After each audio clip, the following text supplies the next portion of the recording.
Olá pessoal, aqui é Álvaro Hernandes, criador do canal Seja Mais Rico.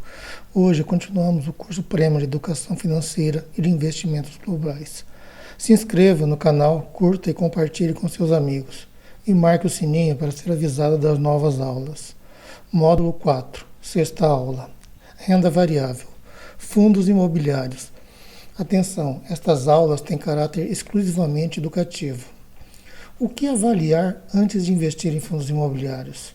Vou te mostrar como escolher um fundo imobiliário para você saber com confiança em qual fundo imobiliário deve investir. Você vai aprender as métricas mais relevantes para analisar fundos imobiliários e se munir com todos os indicadores para escolher e saber qual fundo imobiliário escolher. Vou te passar tudo o que você precisa saber sobre como escolher o melhor fundo imobiliário da Bolsa de Valores. Um deles é utilizar sites que resumem todas essas informações de forma clara e precisa. Eu utilizo o Funds Explorer e também utilizo o site Clube FI. Primeiro, taxa de vacância. A taxa de vacância é o volume de espaço vago nos empreendimentos pertencentes ao fundo. É um ponto fundamental para avaliar antes de comprar cotas de FIIs. Isso porque, quanto menor a taxa de vacância, maior os rendimentos pagos aos seus cotistas. O ideal é avaliar a taxa de vacância do fundo por um longo período. Assim, é possível ter uma visão geral sobre o desempenho do ativo em momentos de alta e de baixa do mercado. Segundo item, Dividend Yield. Considerar o dividend yield, que é o retorno anual de dividendos pagos aos cotistas, também é importante para alinhar suas expectativas ao resultado que o fundo, de fato, poderá entregar. Porém, é essencial avaliar o dividend yield juntamente com outros fatores, já que pode acontecer de um fundo ter um dividend yield alto, mas estar pagando esse valor por um prazo determinado, ou não ter consistência na geração de caixa. Terceiro item, PVPA, é o preço dividido por valor patrimonial por ação. É a razão quanto você está comprando de patrimônio, pelo preço que está pagando, caro ou barato. Mas cuidado! Nunca se analisa um único indicador. Se o indicador estiver acima de 1, está caro, e abaixo de 1, barato em relação ao seu valor patrimonial. Mas é bom saber qual a razão, pois o mercado não é burro. Valor patrimonial diz respeito ao patrimônio líquido do fundo, ativos menos passivos. No caso de fundos de tijolo, uma empresa especializada é contratada para fazer um laudo de avaliação e determinar quanto vale cada ativo. No caso de fundos que possuem ativos líquidos, é considerado o último valor dos ativos negociados em bolsa ou mercado de balcão organizado. Nem sempre o valor patrimonial fica acima do valor de mercado. Em anos de recuperação econômica, o valor patrimonial costuma ficar abaixo, até porque as avaliações são feitas uma vez por ano. Logo, demora até a empresa avaliadora revise suas premissas. Quarto item, liquidez. É bom verificar a liquidez do fundo que você está comprando, pois há fundos que negociam pouco e fica até difícil entrar neles, já que há a questão da oferta e da procura. Porém, os melhores fundos são muito líquidos. É só observar no site Fund Explorer. Há o campo que descreve liquidez diária. Diversificação, nosso quinto item. Um fundo bem diversificado evita de você ficar na mão caso o inquilino saia do imóvel. Então é ótimo que o fundo tenha muitos ativos e muitos inquilinos. São conhecidos como fundos multi-multi. O ideal é você também diversificar em pelo menos 5 fundos e de áreas diferentes. Sexto item, localização. É muito importante observar onde este imóvel está localizado. A cidade, estado, se há uma demanda por esse tipo de empreendimento. Normalmente você utiliza o Google Maps, mas entrar nesses sites que citei acima, como o Fundo Explorer e o Clube FI, haverá áreas de discussão, onde os membros conhecem e relatam o que viram. Há inclusive imagens dos locais e comentários muito pertinentes. Sétimo item, renda recorrente. Se você observou o dividend yield nos últimos 12 meses, não cairá nessa armadilha, pois verá que pode o fundo ter feito uma venda e distribuiu isso aos cotistas. E nem sempre isso ocorre todo mês. Oitavo item, relação com os investidores. Observar os relatórios e a administração do fundo em questão Irá perceber isso até pela apresentação do relatório gerencial. Nono item, renda média anual real acima dos títulos públicos. O ideal é observar no histórico deste fundo se ele performa acima dos títulos públicos, pois você não quer correr o risco e receber menos. Décimo item, performance em relação ao IFIX. Também há o histórico dentro do Fundo Explorers, onde você poderá comparar índice de fundos de investimentos imobiliários, o IFIX.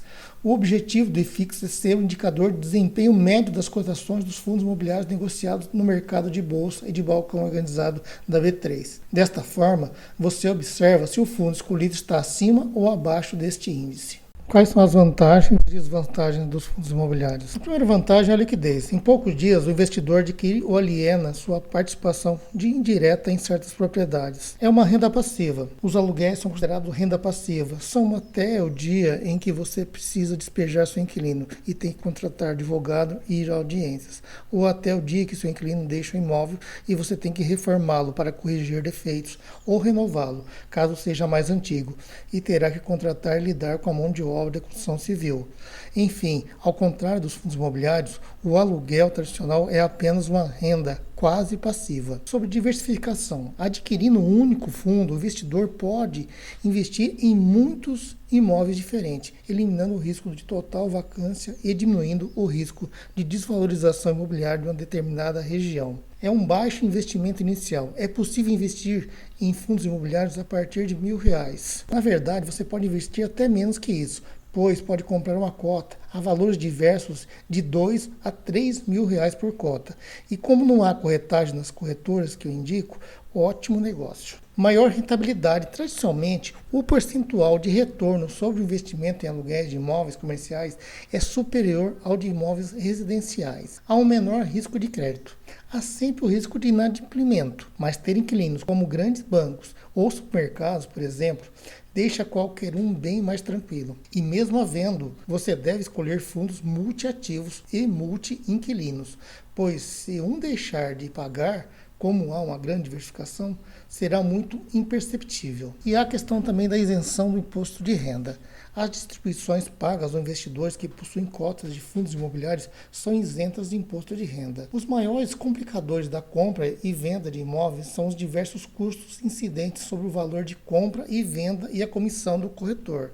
No caso dos fundos imobiliários, em termos relativos, a corretagem, emolumentos cartoriais e até as taxas de administração são muito inferiores. Se é um fundo de investimento comum, composto apenas de instrumentos financeiros, você praticamente não sabe o que há na carteira, a menos que acesse mensalmente essa informação na CVM. No caso de fundos imobiliários, ocorre o contrário. Gestores, administradores têm que publicar praticamente tudo que se refere ao imóvel, pois são fiscalizados pela CVM e pela B3. Há uma possibilidade maior de ganho de capital, devido às aquisições a preço muito abaixo do justo e vendas muito acima, por causa da má interpretação do mercado, via de regra, da abstração dos instrumentos financeiros. Quais são as desvantagens? Podem existir administradoras que, mesmo de boa fé, dilapidam o patrimônio do fundo com más aquisições, gastos desnecessários e toda forma de dinheiro mal empregado. Sensação de impotência. Se você gosta de ter o controle total sobre o imóvel, os fundos imobiliários não se encaixam no seu perfil.